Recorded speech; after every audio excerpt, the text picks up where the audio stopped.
What's up, everybody? In this video, we're going to be talking about 3 Halo hot takes that will absolutely trigger you. So prepare to get really mad, and we're going to jump right in. But the GameLeap website is the best place. If you want to improve, rapidly climb to Onyx and beyond, you got to see our in-depth advanced guides, tips and tricks, VOD reviews, and pro breakdowns. Do yourself a favor and go check it out right now down below.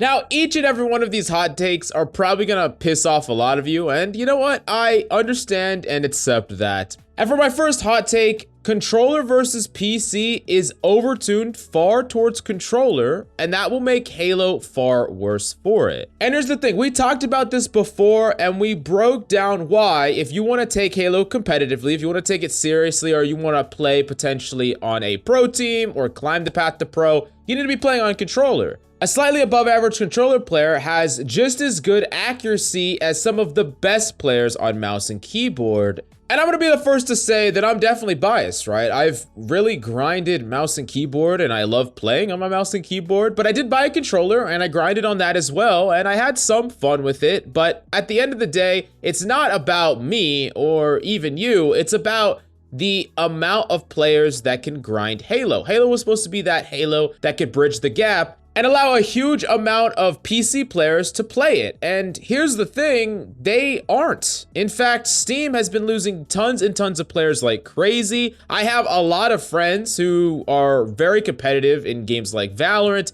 They're FPS gamers and they really love it, and they did like Halo, but they weren't going to take their thousands of hours of grinding their mechanical skill on mouse and keyboard and throw that away because they're only interested in chasing, you know, high Onyx, the path to pro, taking a game or an FPS game seriously. And they have the skills to back it up, and they're not gonna drop their mechanical skill to go jump to controller. But here's the thing, I do think that controller should be dominant on Halo. I think that that is very acceptable, if not necessary, considering the fact that Halo has always been controller first, controller only, and you can't just add it to PC and then have all the pros be PC mouse and keyboard players. That'd be the dumbest shit ever. But to put it into context, there aren't pro PC mouse and keyboard players. They just don't exist. Why would they? You're way better off playing on a freaking controller. And you have to understand that you can have both. You can have a dominant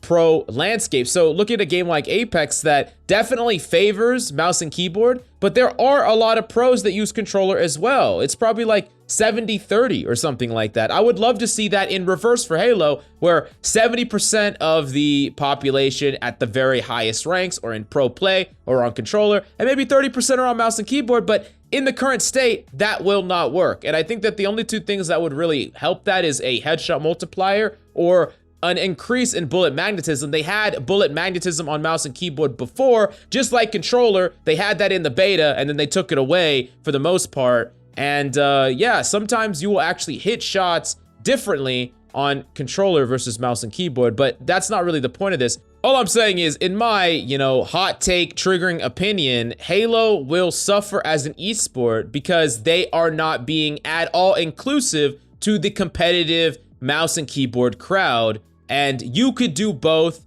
everyone could win, everyone could compete, and I think it would elevate the esport as well. So that's my hot take, and yeah, that's pretty much it.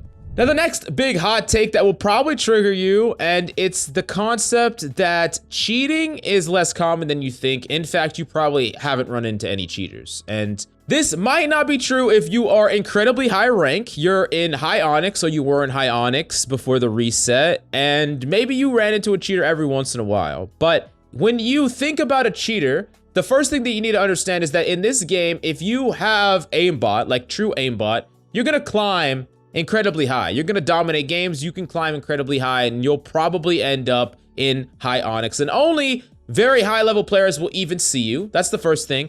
But I think the second thing is actually more important to understand, and it's who cares. And what I mean by that is, who cares enough to cheat?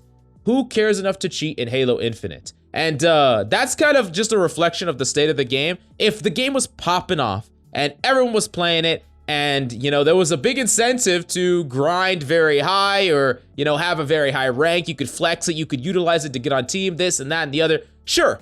But right now, in the state of things, very few people care enough to cheat. Very few people will put in the money to cheat. And I also think that Halo has a much more mature audience. And what I mean by that is there's a lot older people that play Halo. Typically, the average age for Halo Infinite is actually much higher than any of our other games based on analytics, and that makes sense because the franchise is really old. But a lot of us OG Halo players would never think twice about cheating. The only people that would really want to cheat are, in my opinion, new people that are entering the game for the first time, and their incentives don't really line up with a game that is not incredibly popular. It makes a lot more sense for them. I mean, I don't really understand why people cheat in the first place. Probably ego, probably validation, whatever the fuck, because they're a fucking loser. Regardless, they want to cheat and they want that validation, so they would probably do it in a game that is the most popular, the most hype, and yeah, they would probably rather buy cheats for those games. I mean, granted, Halo is probably one of the easiest FPSs to buy cheats for because the anti-cheat is much worse than all the other top FPSs, at least Apex and Valorant. But regardless, I highly doubt that many people have run into cheaters at all. And if you have, it is probably very infrequent. Now, the last hot take that is probably going to trigger a lot of you, and it's the fact that most of the competitive modes in Halo Infinite are actually terrible. They're either uninspired or they cling too hard onto the OG original game modes, and I don't really think that they are that interesting or competitive. Now, the number one that I think of is like Slayer. While Slayer is pretty fun to play, I love playing Slayer, I don't necessarily think that Slayer is all that competitive. It's a very strange game mode that slows to an absolute crawl. Sure, players want to go and actually go contest power weapons and things like that. However, it feels almost stale at times to play Slayer when, one, players are playing it appropriately, correctly, where everyone's kind of perched up, playing incredibly slow and waiting for people to get caught out, or two, people are just running around like psychopaths, just fragging out and trying to kill people. Either way, it just feels completely chaotic or very slow and boring. And I don't really like it personally. I would love some different types of modes in there. Another one is like Oddball in ranked play. And I'm not really talking about Oddball for pro play or pro play in general because that's a completely different coordinated game. I'm just talking about Oddball for ranked can feel incredibly frustrating when it feels like the same play patterns over and over again. Especially on a map like Live Fire where, you know, one person gets it, their team goes up into tower, you try to go fight them. If you lose the fight, then you have to go try again. If you win the fight, they jump off and reset and grab it. Then maybe you catch them up, maybe you get it, and then you do exactly what they did. And it's just like this fucking cycle over and over again that, you know, it's just not fun. I don't know. I mean, it's okay. I don't hate Oddball. I love playing it with a coordinated team if I have, you know, 3 other players playing with me, but playing it as a solo, even a duo, it can just be pretty frustrating. And I really would love some more different competitive game modes because a lot of them feel pretty bad. I'm not gonna lie, but I wanna hear your hot takes in Halo. What is your hot take? What's the hot take that will trigger people? What is the hot take of these that you agree with or disagree with? I wanna hear all that down below. And if you really wanna climb, go check out the GameLeap website for in-depth pro breakdowns, advanced strategy, and so much more. Do yourself a favor and go check it out right now down below.